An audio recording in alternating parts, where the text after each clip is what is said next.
If you took time off work, cut back your hours, or stayed home to raise a child under the age of 7, Service Canada has a rule sitting in its files right now that could put more money in your monthly CPP check for the rest of your life.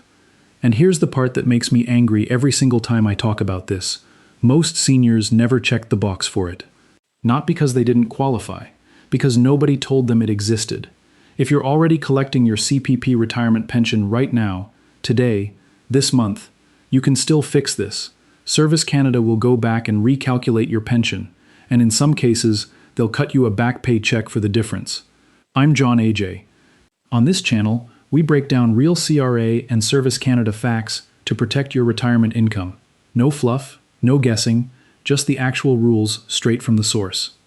If you haven't subscribed yet, hit that subscribe button right now, because Service Canada changes these rules more often than people realize, and I don't want you to miss a single dollar you're entitled to. Today, I'm walking you through exactly how the CPP child-rearing dropout rule works, what it's actually worth in real dollars, and, this is the part most videos skip, how you file Form ISP 1640 even if you've been cashing CPP checks for years already. Stick with me to the end, because I'm going to show you the exact documents Service Canada asks for, so you're not sent back and forth for weeks. Now I know what some of you are already thinking. John, is this some kind of loophole? Is this going to get flagged by the CRA? No, this isn't a loophole. This is a written, official Service Canada policy. It's built into the Canada Pension Plan regulations. It exists specifically because Service Canada recognized that raising children shouldn't punish you financially 40 years later when you retire. This is the system correcting itself in your favor. You just have to ask for it. Point 1. What is the CPP child-rearing provision? A. What is it? Let's start plain and simple. No government jargon. Your CPP retirement pension is calculated based on your average earnings across your working life, from age 18 to whenever you started collecting. Service Canada looks at how much you contributed to CPP during those years, and the more consistently you earned and contributed, the higher your monthly pension. Now here's the problem.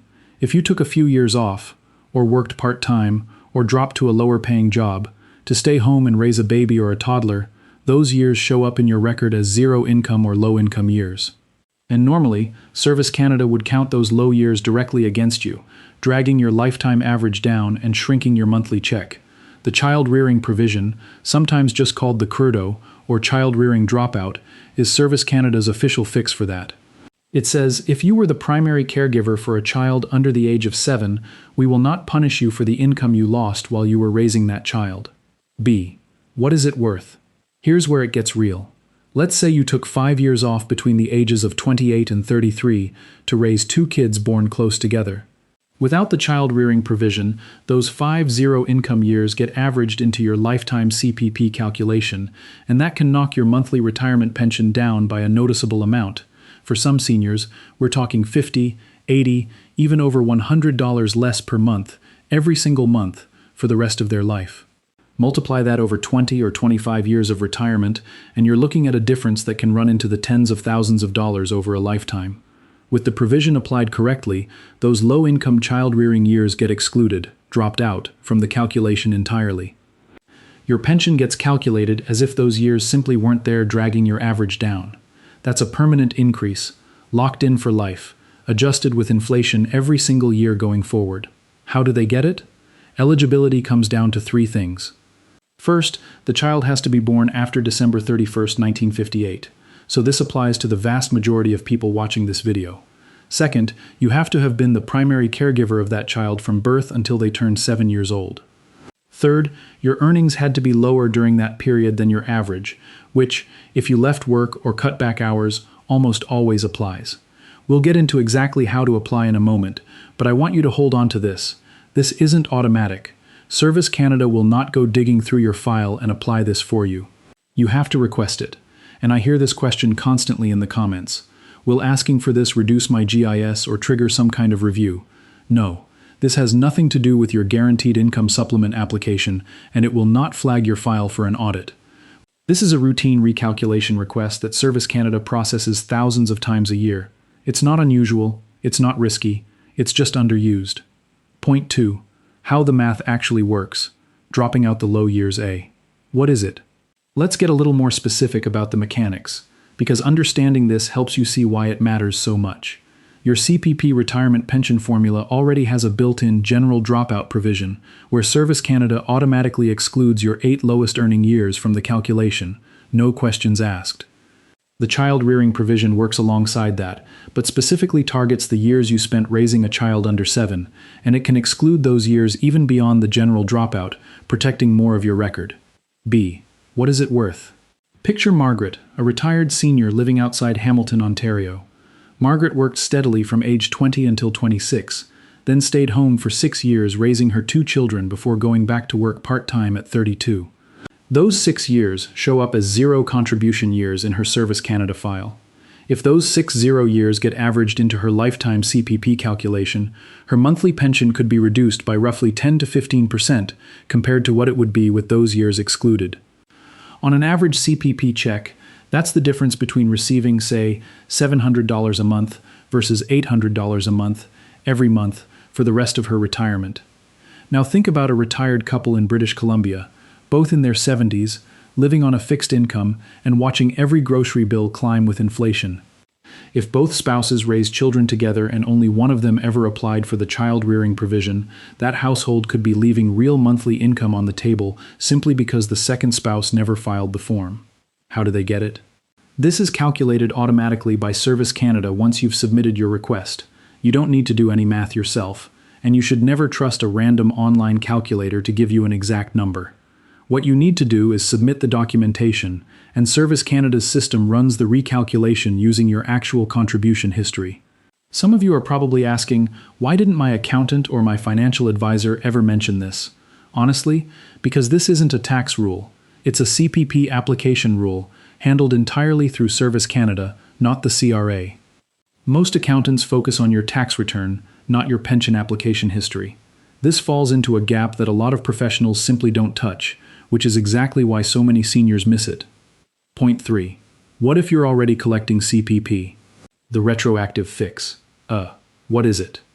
This is the section I really need you to pay attention to, because it's the one that surprises people the most. When you originally applied for your CPP retirement pension using Form ISP 1000, there was a section asking about child rearing years. If you rushed through that application, didn't understand what it was asking, or simply weren't given proper guidance filling it out, it's entirely possible you left that section blank or answered it incorrectly, and Service Canada calculated your pension without the provision applied. The good news is this is not a one-time only, sign-at-application deadline. You are allowed to go back, even years after you started collecting your pension, and formally request the child rearing provision be applied retroactively. B. What is it worth? If Service Canada approves your retroactive request, 2 things happen. First, your ongoing monthly pension amount gets recalculated upward, going forward, for every future payment. Second, and this is the part that catches people off guard in the best way, you may be entitled to back pay for the difference between what you should have been receiving and what you actually received, going back to when your pension started or when the rule would have applied. That back pay isn't hypothetical pocket change. Depending on how many child rearing years apply to your record and how long you've already been collecting your pension, that lump sum correction can add up to a meaningful amount, money that's simply been sitting unclaimed because the box was never checked. How do they get it? You do not need to reapply for CPP from scratch. You are not touching your existing pension or restarting anything. You are simply submitting a request for Service Canada to review and recalculate your file using Form ISP 1640, separate from your original application. I know some of you are thinking, this sounds too good to be true. Is this actually CRA approved, or some third-party gimmick? Let me be crystal clear. This is not a private company, not a CRA program, and there is no fee to apply. This is a direct request submitted to Service Canada, a division of Employment and Social Development Canada. There is no cost. If anyone online tries to charge you a processing fee to file this form for you, that is a red flag. Walk away. You can do this yourself, for free, directly through the official government process. Point 4. Step by step. How to actually apply what is it? Now let's get into exactly what you need to do, step by step, so you're not left guessing or getting bounced around on the phone with Service Canada. B. What is it worth? The value here is simple. Doing this correctly the first time means you avoid delays. avoid your application being sent back for missing information, and get your recalculation processed faster. C. How do they get it? There are 2 ways to apply, and I want to walk through both. Option A is through My Service Canada account, often shortened to MISCA. If you already have an account set up online, log in, navigate to your Canada Pension Plan section, and look for the child rearing option under your CPP benefit details. You can update this information directly online. If you don't already have a MISCA account, you can register for one. Service Canada will mail you a personal access code to complete your setup, so give yourself a little extra time if you're starting from scratch. Option B, and this is the more traditional route many seniors prefer, is downloading Form ISP 1640, the Request for a Child Rearing Provision form, directly from the Canada CA website, filling it out by hand, and mailing it to the Service Canada address printed right on the form. If you're already receiving a CPP retirement pension or disability benefit, this is the specific form you'll use to request the provision separately from your original application. Now, here's what you need to have ready before you sit down to fill this out, so you're not scrambling halfway through. For each child you're claiming the provision for, you'll need their full name, their date of birth, and their social insurance number. If you don't have a social insurance number on hand for the child, you can provide proof of birth instead, such as a birth certificate. If the child was born outside of Canada, you'll also need proof of their entry date into the country. You'll also need your own social insurance number, obviously, and if you're applying on behalf of a spouse or a deceased person, there are specific sections on the form for that as well.